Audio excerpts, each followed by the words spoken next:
All right. Hi, everybody.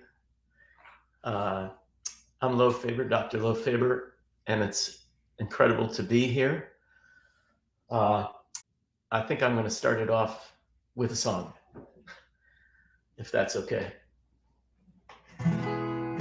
So here's a song I wrote way back in the early 90s with my band, God Street Wine, and it's called Thirsty.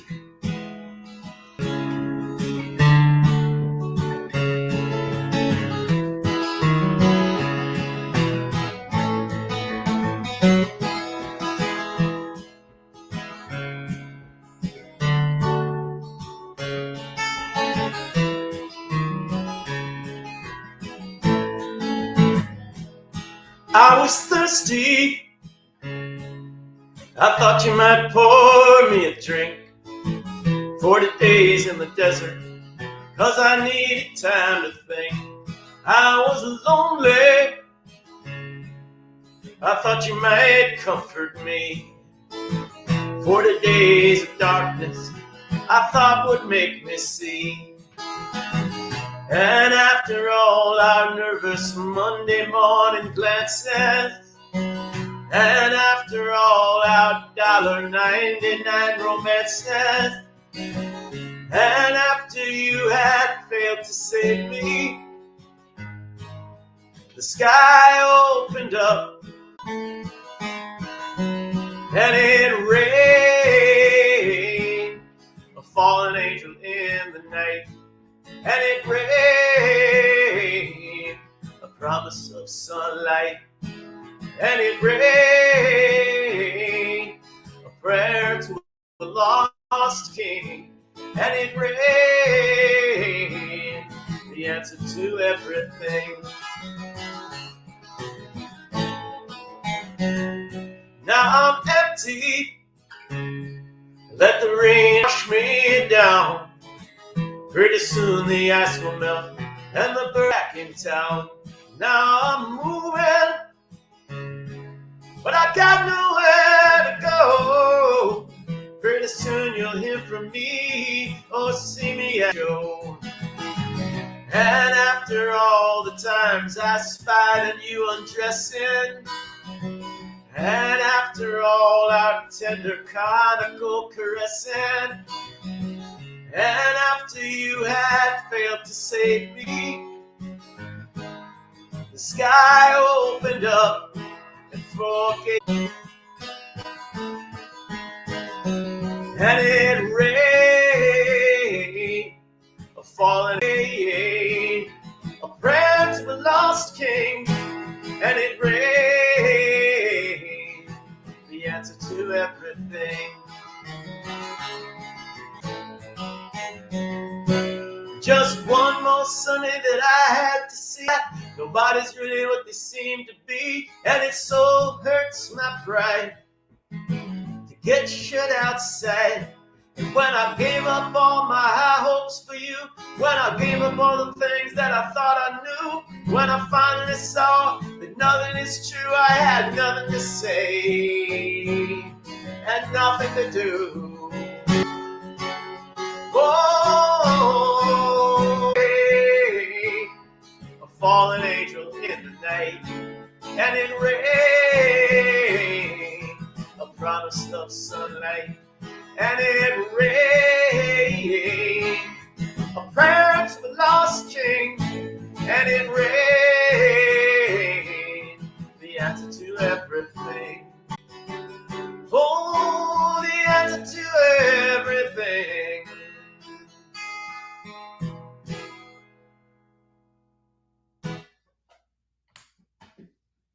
Once again, I'm Lo, and my full name is Eberhard Faber, or Dr. Lo, and this is a really unique invitation from the American Center in Moscow, and it's unique for me because I do two things.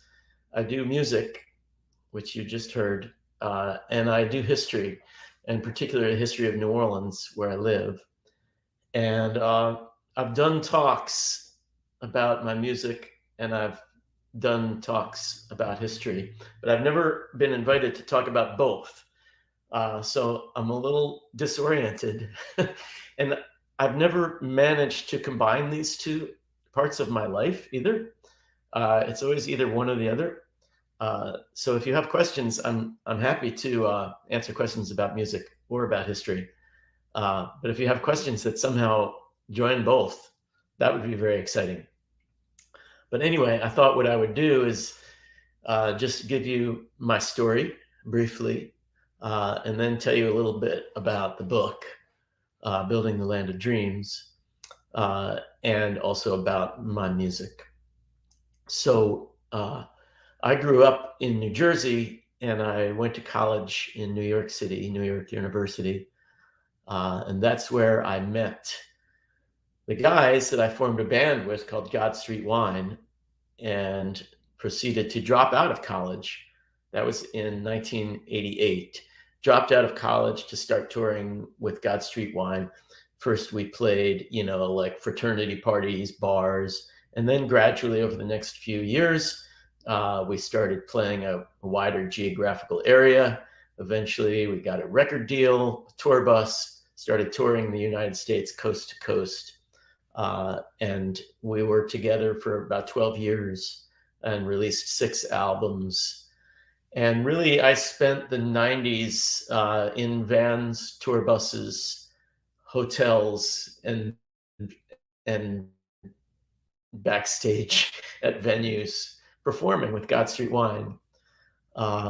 And in 2000, the band broke up, and I went with my wife. We moved out of New York City. We went to live in upstate New York, so about 4 hours north of New York in the countryside, where I built a studio.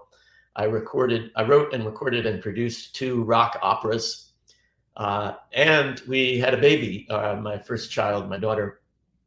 And after we had the baby, I had less of an appetite for going out on the road and touring. So I started thinking about other things to do with my life. And I went back to school, and I finished the college degree that I dropped out of to start God Street Wine back in 1988. I got my degree at Skidmore College in upstate New York. Graduated on my 40th birthday, and from that I went right into getting a Ph.D. in history at Princeton University. And so we moved back to New Jersey. Princeton is in New Jersey, and it's close to where my wife and I both grew up. So that was nice. And I spent 6 years at Princeton getting the Ph.D.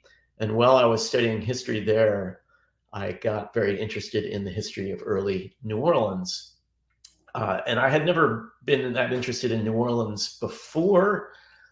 I had been here a few times, but I just started getting really interested in New Orleans. At first, for the reasons that many people are interested in it, its unique culture, jazz, Creole culture, the French culture and French language, the Spanish culture, the sort of multicultural aspect of it, its connection to places like Cuba and Haiti. And then more specifically, as I was studying the history of early America, I started getting interested in New Orleans's place in the expansion of the United States across the continent. So the United States, started out just hugging the Atlantic Ocean, and then a century later, it's gone all the way to the Pacific. And the Louisiana Purchase, and New Orleans in particular, was a very important moment in that process. And also in the process of the expansion of African slavery, which happened very rapidly after 1800, from where it had been concentrated in Virginia and the Carolinas, spreading south and west, really across the entire South. and New Orleans and the New Orleans culture played a big part in that story as well. Uh, and really just interested in looking at early America through New Orleans as a lens. And New Orleans has often been treated as something that is kind of very unique and exotic. But thinking about New Orleans, not for also for the ways in which it's the same, or for the ways in which it's typically American. And so while I'm at Princeton and getting interested in all this stuff, I decided to take the family down in 2009 to New Orleans for a year of research. And I spent a year basically going to the New Orleans Public Library and going through the city archives, which are all preserved, in their handwritten manuscripts in French, from 1790 to, the 1830s, on the third floor of the public library. So I spent a year reading those and living with my family in New Orleans. And we fell in love with the city, the food, the people, Mardi Gras, Jazz Fest, everything about living here. And especially because it was only a few years at that time after Hurricane Katrina, the city had lost a lot of population. So I always think that we moved here at such a good time. People were very welcoming, and people wanted us to move. And that also brought me back to my research and the book I was writing, because that was a period around 1800 when a lot of new people were moving to New Orleans as well. So I was thinking about the ways in which my present day story was paralleling the story I was researching. So then I moved back to Princeton, finished my Ph.D., and the Ph.D. Eventually became my book. And here it is, Building the Land of Dreams: The American New Orleans and the Transformation of Early America. And this was published in 2013. And meanwhile, we had moved here in 2012 for me to teach at Loyola University in New Orleans. And I taught at Loyola for 7 years. And I really got my fill of being a college professor in 7 years. In 2019, I decided to go back to doing music full time. I still live in New Orleans. I haven't been teaching history. And I also, as I explained when I got the invitation to do this talk, I haven't talked about my book in a really long time. It was published 10 years ago. And for a few years after that, I did a lot of talks about it. But I really haven't thought about it much in a few years. So when I got this invitation, I had to review my own book and remember some of the things that I had written about. And so I want to give you a little bit about this book in particular and what's in here and what I learned about New Orleans. I was interested, first of all, in Andrew Jackson and the Battle of New Orleans. That was actually the thing that got me interested in New Orleans first. 1815, it's the War of 1812, which the War of 1812 is really just kind of an American branch of the Napoleonic Wars. The British had landed a big force about 10 miles south of New Orleans, trying to take New Orleans away from the Americans. And Andrew Jackson assembled a sort of ragtag army of, some Americans, some Creoles, some Tennessee hillbillies, and they set up some artillery south of New Orleans and basically massacred the British on January 8th of 1815. It wasn't much of a battle, really, but what was so interesting about it wasn't the military part of the battle. It was the cultural part of the battle and how Andrew Jackson managed to get all these disparate people to fight for New Orleans to remain a part of the United States, which they had seemed very reluctant to be part of the United States earlier. So then I went back and and started looking at 1803, the year of the Louisiana Purchase. And that was when Thomas Jefferson, who was president from 1801 to 1809, looked at the map of the United States and realized the strategic importance of New Orleans. It controls the Mississippi River, which is the biggest river in North America. New Orleans controls that whole watershed, which is basically more than half of the continent. The water flows through New Orleans, past New Orleans, just a few blocks from my door, actually. And meanwhile, Americans are sort of blocked from expanding westward because of the Appalachian Mountains. He says that New Orleans is the key to controlling the entire continent.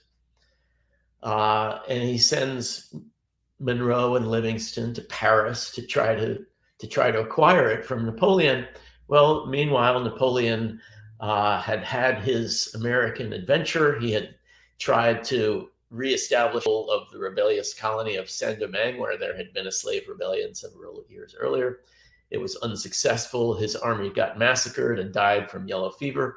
And Napoleon famously said he was not interested in colonies anymore and decided to sell not only New Orleans, but the whole Louisiana territory, which is an enormous swath of territory going all the way up to what is now Idaho and Montana.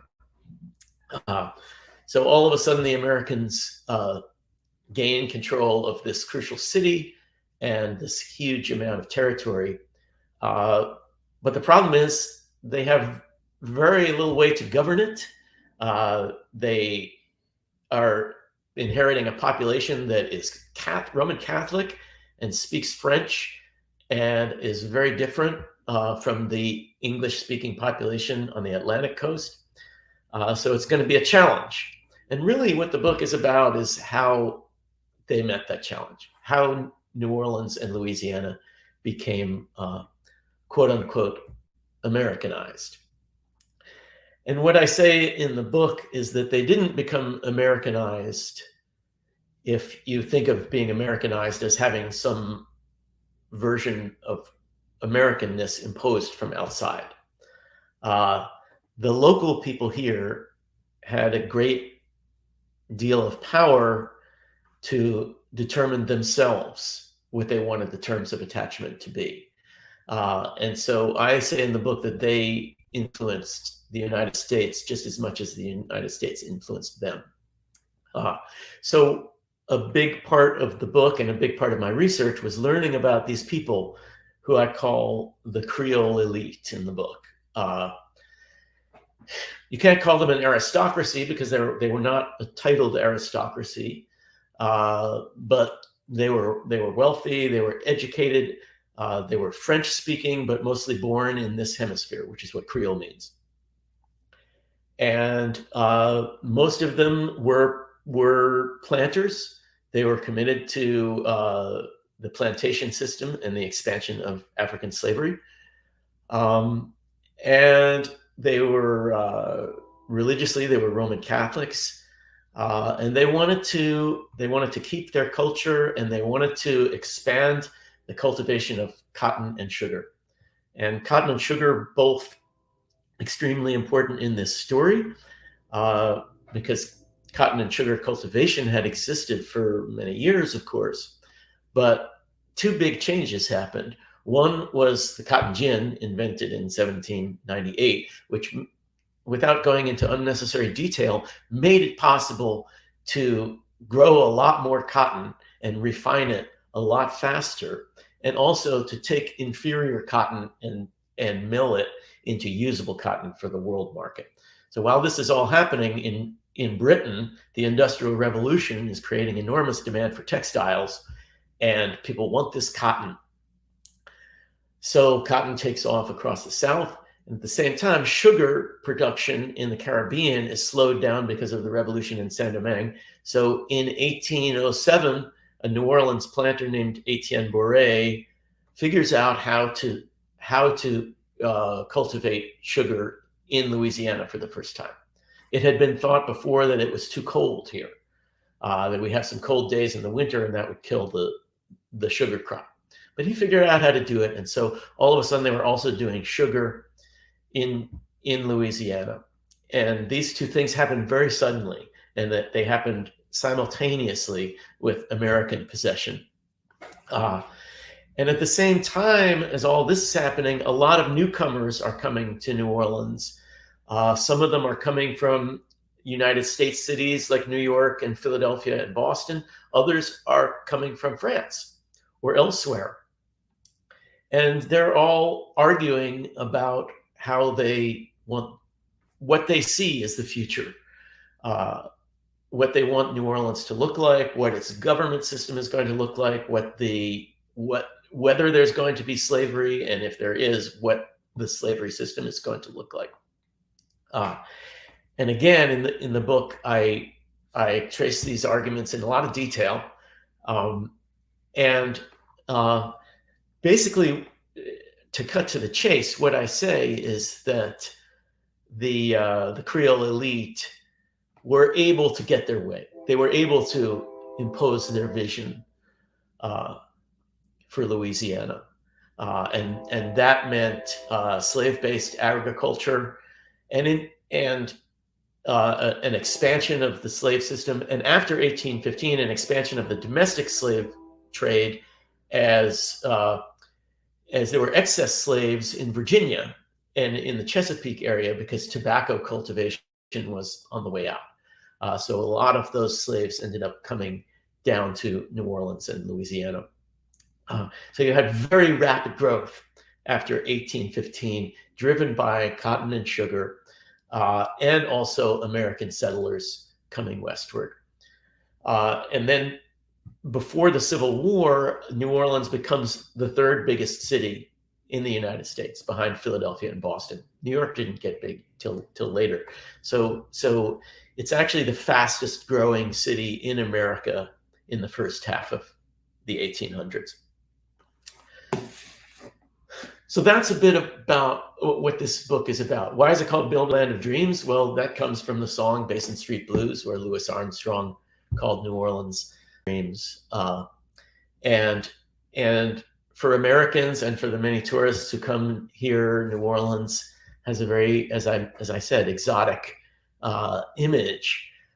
People are interested in jazz, in Creole culture, the cuisine, voodoo, things like there's haunted house tours. It's all very romanticized. But most of that happens after the events that the book is really about the attachment of this area to the United States and how that worked. So anyway, I published the book in 2013. I taught history at Loyola for a few years, but I started getting the urge to getting back to playing music. And I taught a lot of students. I ended up teaching music at Loyola in addition to history. And then as I was teaching some talented students music theory, I started really having the itch to play more music myself. So in 2019, I went back to playing music under the name Dr. Lowe, which was just the nickname. That's what my students at Loyola used to call me. So I made 2 albums under the name Dr. Lowe. Unfortunately, I decided to do that right before the COVID pandemic. So I wasn't able to go out and tour live as much as I hoped. I ended up making videos, doing live streams like I'm doing right now. And finally, in 2021, I was able to go out and do some touring and play my Dr. Lowe music live. And I'll just finish this up by saying that today, as fate would have it, we are announcing our first God Street Wine shows in 4 years. So God Street Wine also hasn't played since 2019. as I've been doing my Dr. Lowe music and the COVID and everything else. So today we're announcing that we're doing 2 God Street Wine shows, so that's very exciting for me as well. The song I played at the beginning of the stream was a God Street Wine song that I wrote back in 1992, "Thirsty," and I think I'll play one more song for y'all, and then if there are any questions, I will be very happy to answer them. And if there aren't any questions, I guess I'll just keep playing some music for y'all.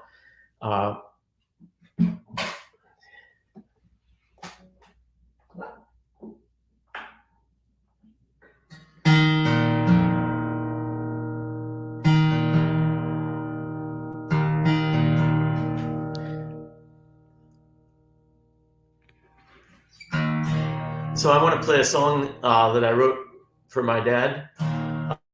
And this song is about how he used to sing spirituals to my brother and I when we were little kids. One of the spirituals that he used to sing was called "Steal Away." And so I wrote this song about him singing that song. This song is also called "Steal Away."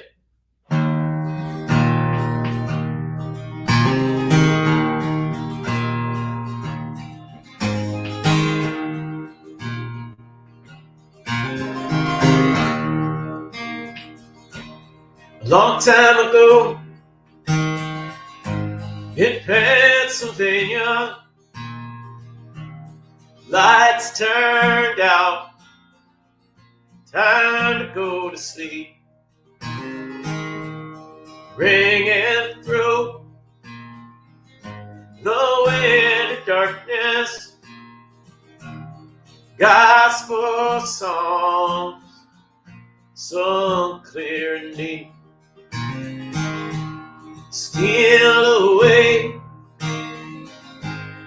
to Jesus, sang the man with a big bass voice. Steal away all the way home, sang the man to his 2 little boys. And I ain't got long to stay here, I didn't get that then. How little I knew.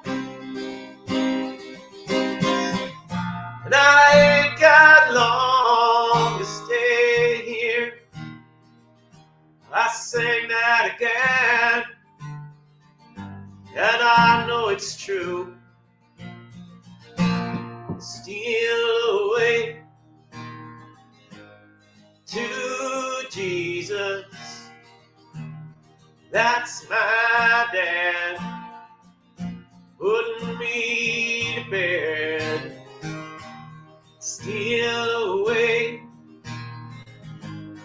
all the way home, that lonesome sound is still in my head. And I ain't got long to stay here, didn't get that then. How little I knew. And I ain't got long to stay here, I sang that again, and I know it's true. A long time from now, when my race is over, maybe you'll sing that song for me. Sing it through the winter darkness, as by and by my soul sets free.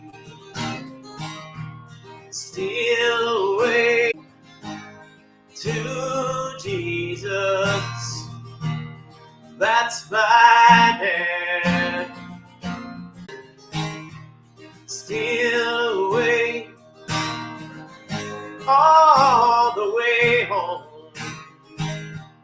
That lonesome sound is still in my head. That lonesome sound is still in my head.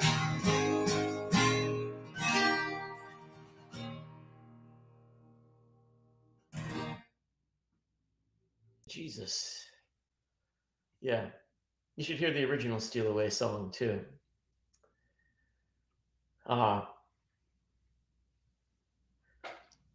To put a few questions down in the chat.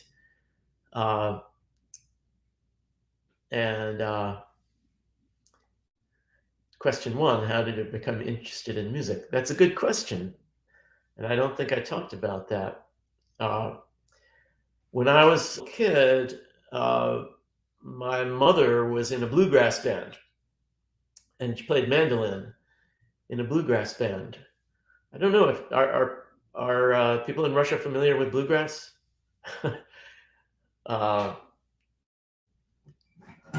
Bluegrass is, you know,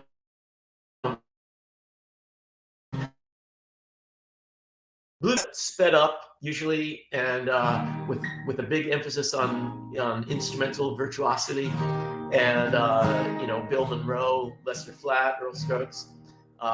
Anyway, that was the kind of music that I grew up with, and it was really because of my mom being in a bluegrass band. And maybe I could play a bluegrass song. So here's a bluegrassy song for you.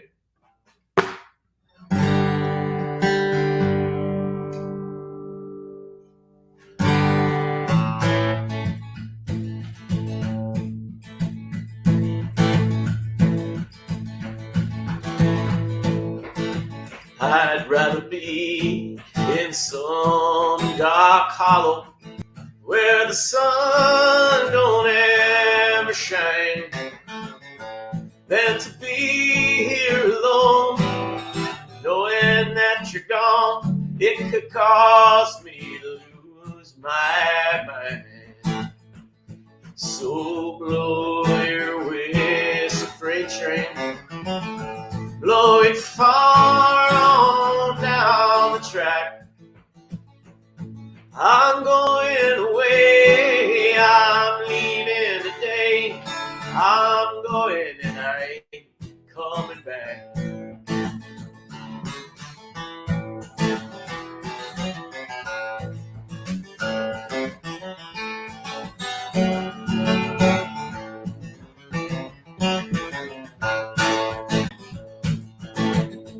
I'd rather be in some dark hollow than to be here alone, knowing that you're gone. It could cause me to lose my mind. So blow your whistle, freight train, blow it far on down the track.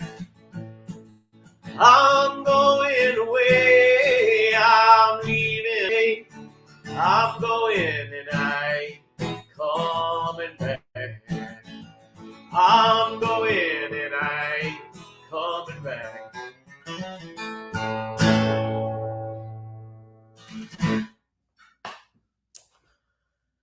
That's a bluegrass song called Dark Hollow.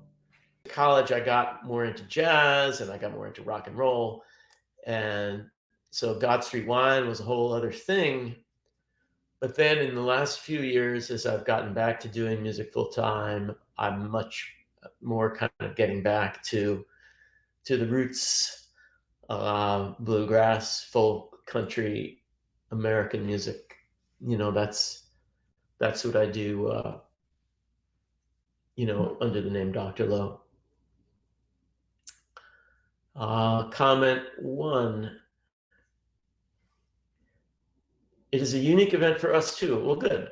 The first thing I noticed was that you have a degree in history and are doing music. I have a degree in international relations myself, and now got into music. Just started with passion songwriting, creating music, and so on.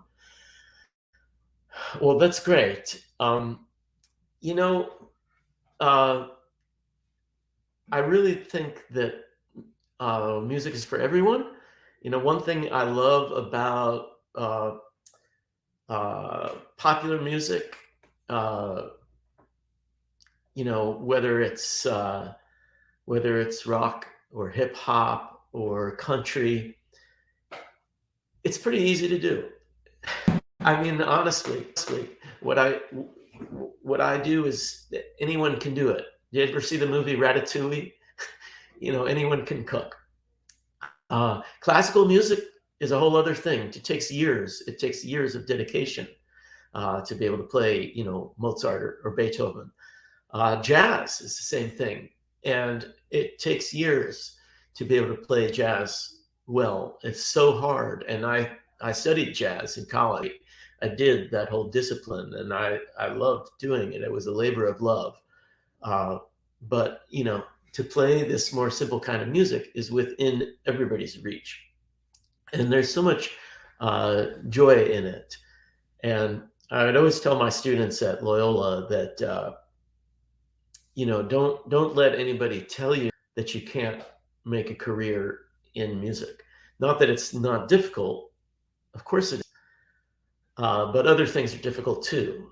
Everything's difficult, and a lot of things aren't as joyous and rewarding as playing music.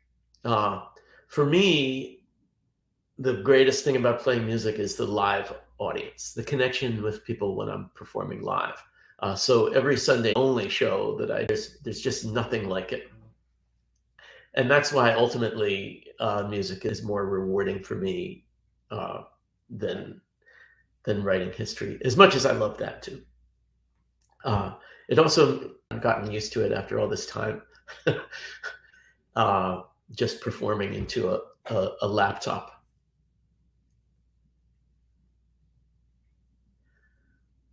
Okay, so we got a few more questions. Question 2, could you please describe your process of songwriting? What comes first, music or words? What did you get your inspiration from? That's a great question, and I don't have a process. I wish I had a process. I do. It's like different every time. Every time it feels like I'm inventing the wheel.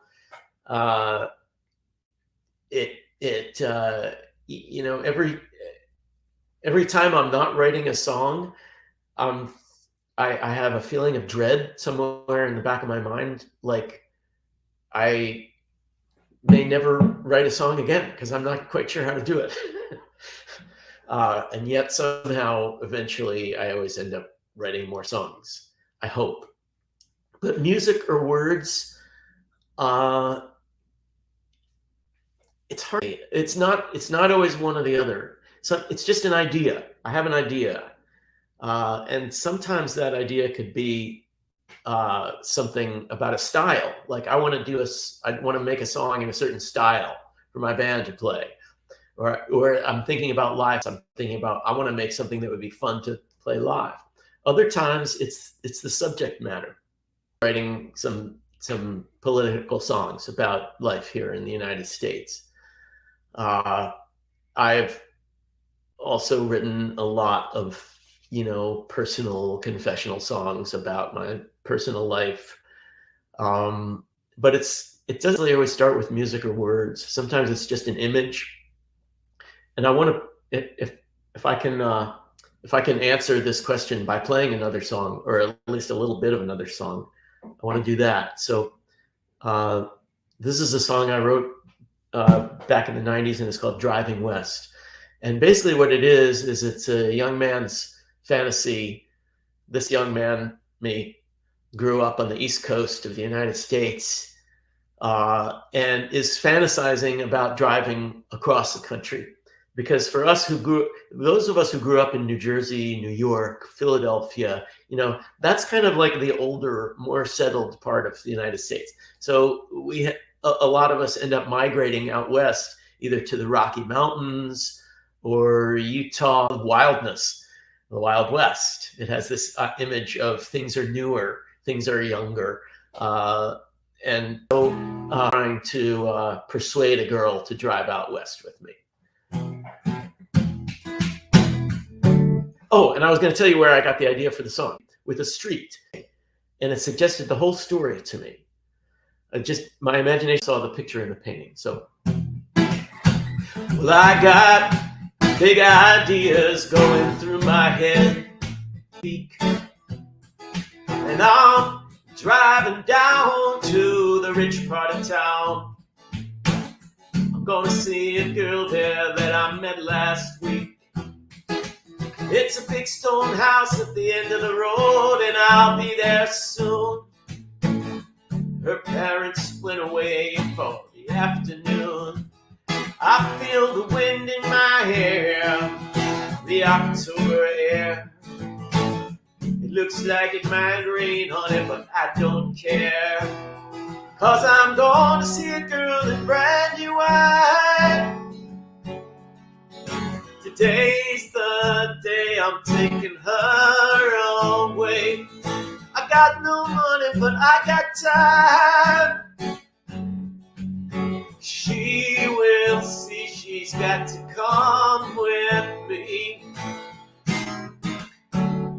We're gonna drive west. Yeah, gonna drive west. And you know they got dangerous mountains with 6 feet of snow. Fancy statues built by Indians long ago. I got a car that does 110 with sound. Come on, baby. Like a cool stream in the desert and color lights flashing in the skies. Hungry dogs racing to the sand with black holes in their eyes. They're real alright, I've seen them day and night. Everything looks different in that lonely moonlight. And I'm going to see a girl in brand new white. Today's the day, but I got time.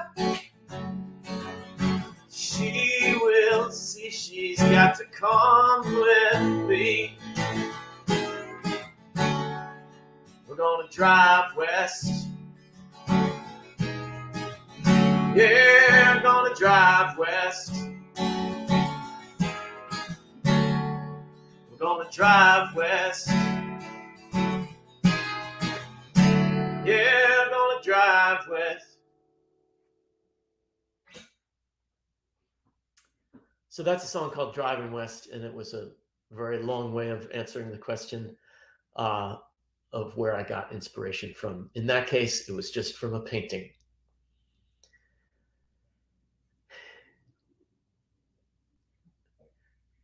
Okay, question 3, what is the music style you play in? And question 4, when you perform, do you look at people in the back row to check if they are paying attention?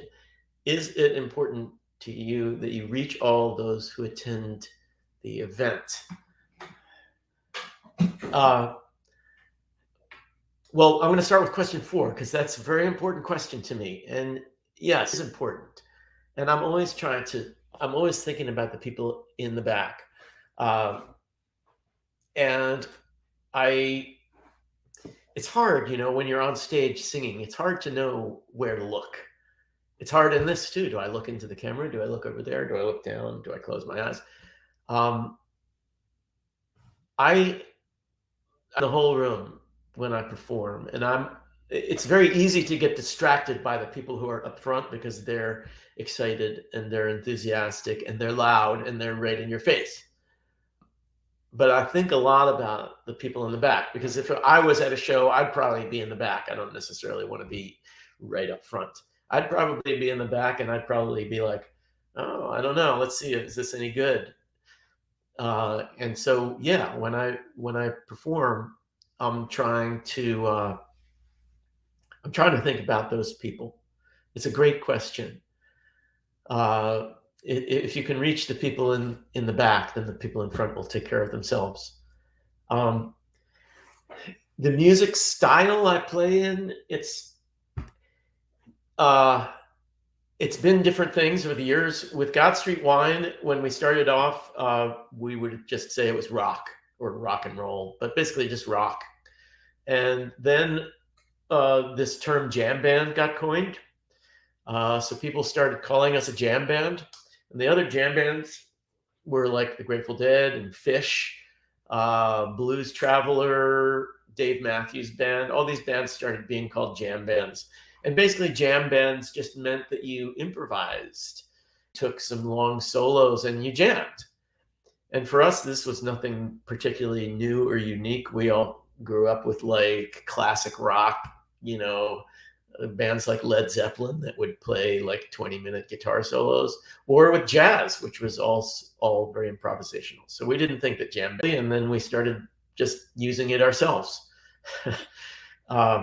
And so that was the thing with God Street Wine. With my own music under the name Dr. Lowe, like I said, it's kind of more bluegrass, with a little bit of that rock and roll in there as well. And there's a name called there's a genre called Americana. So sometimes people will use the word Americana to describe this kind of music.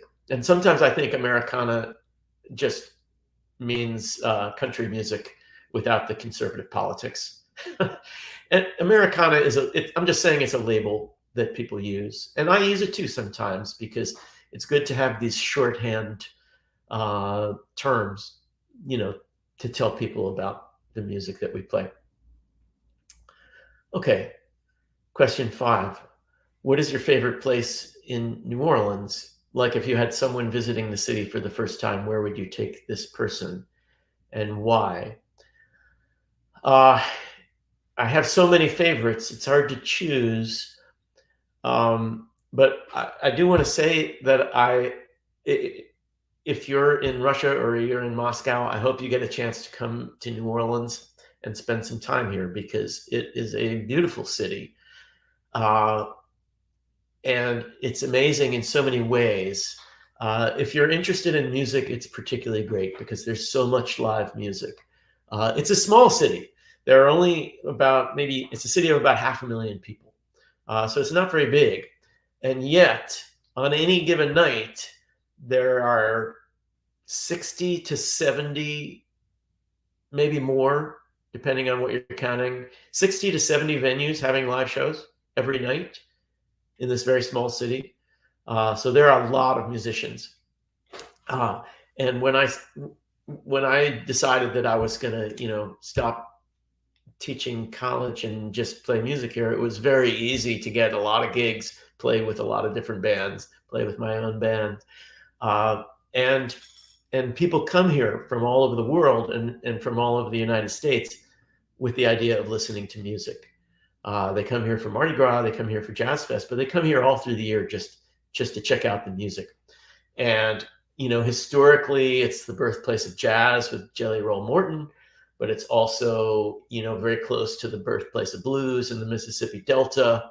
And you've also got the Cajun music, Zydeco.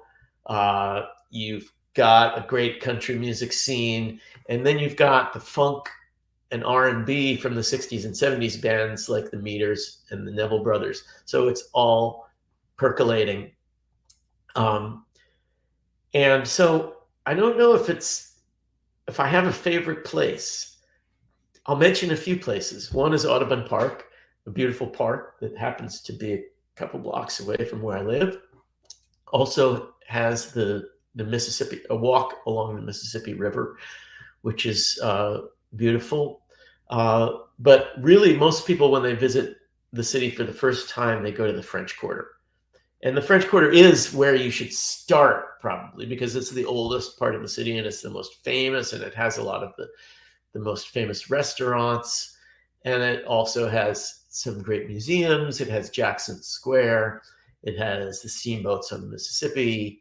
And it has a lot of great galleries. There's a lot of great artists. In addition to music, there's a lot of great visual artists in New Orleans that are displaying their art on the sidewalk or in the galleries. So you're going to want to do the French Quarter. But I guess my pitch is don't just do the French Quarter. Don't come here for a week and only be in the French Quarter. The French Quarter is great, but there's a lot of other great stuff to see and do in New Orleans outside the French Quarter.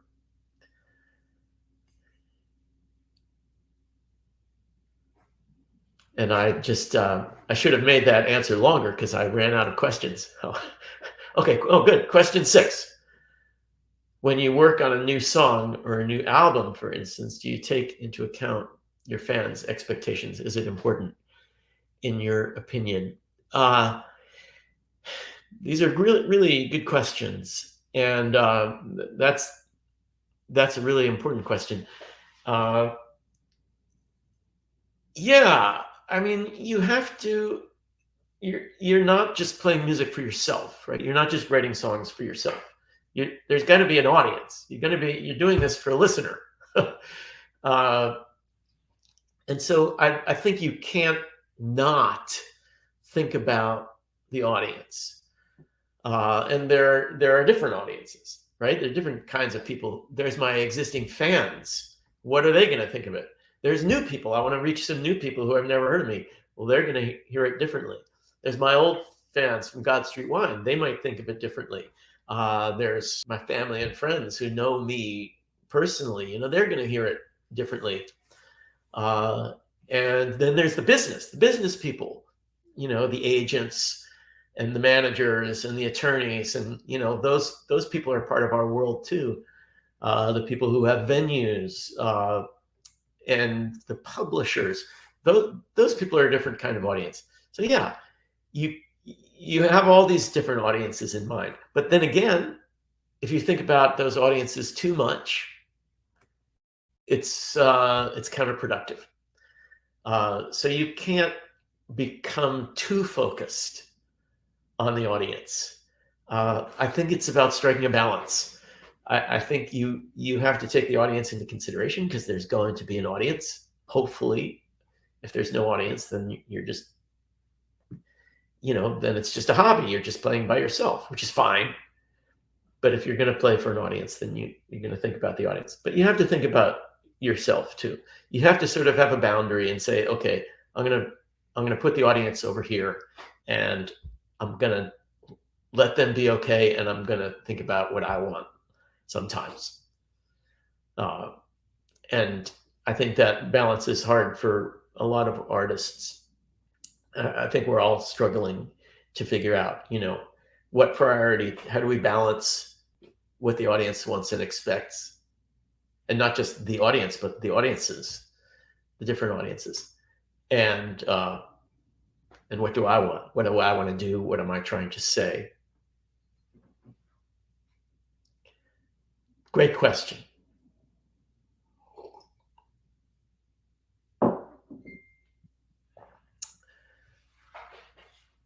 So I see that we're getting to the end of our hour. There's another question. Was it challenging to combine being a history professor and a full-time musician? I mean, I never had to combine them. I never did them both at the same time. I played a little music on the side. And then, when I've really been focused on music, I've kind of put the history off to the side. So I think it would be very, very challenging to do them both at the same time, but I've never really had to do that. But,